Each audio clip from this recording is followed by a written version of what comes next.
તો આજે તમારા માટે એ ગાડી લઈને આવી ગયા છે જે ગાડીનો હંમેશાથી દબદબો રહ્યો છે. આપણે આજે લઈને આવી ગયા છીએ ટોયોટાની કોરોલા એલ્ટિસ તમારા માટે આજે લઈને આવી ગયા છે.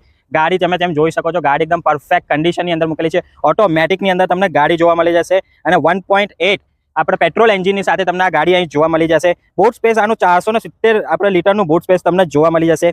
ગાડીની અંદર તમને 60,000 કિલોમીટર ગાડી ચાલેલી જોવા મળી જશે. ફર્સ્ટ ઓનરમાં તમને કાર મળી રહી છે. જેમ આપણે તમે ઇન્ટિરિયર જોઈ રહ્યા છો, ફર્સ્ટ ક્લાસ કન્ડિશનની અંદર ઇન્ટિરિયર મૂકેલું છે. ગાડીના સીટ કવરની કન્ડિશન તમે જોઈ શકો છો. ગાડીના સીટ કવર પણ એકદમ ફર્સ્ટ ક્લાસ કન્ડિશનની અંદર મૂકેલા છે. ગાડીની અંદર auto climate control, AC, adjustable mirror, power steering, power window બધા ફીચર તમને આની અંદર જોવા મળી જશે. હવે આવી જઈએ ફાઇનલી ગાડીની પ્રાઇસ ઉપર. ગાડી આપી દેવાની છે માત્ર ને માત્ર 6,75,000 ની અંદર તમને ગાડી જોવા મળી છે. આ પણ એક નેગોશિયેબલ પ્રાઇસ છે, આસ્કિંગ પ્રાઇસ છે. જ્યારે પણ તમે શોરૂમને વિઝિટ કરશો તો આની ઉપર તમને સારું એવું ડિસ્કાઉન્ટ કરી આપવામાં આવશે. ગાડીની અગર તમારે ડીલ કરવી હોય તો સ્ક્રીન ઉપર તમને કોન્ટેક્ટ નંબર દેખાડે છે. કોન્ટેક્ટ નંબરથી તમે કોન્ટેક્ટ કરી શકો છો. ગાડી તમારે જોવી હોય તો જોવા મળી જશે કુમકુમ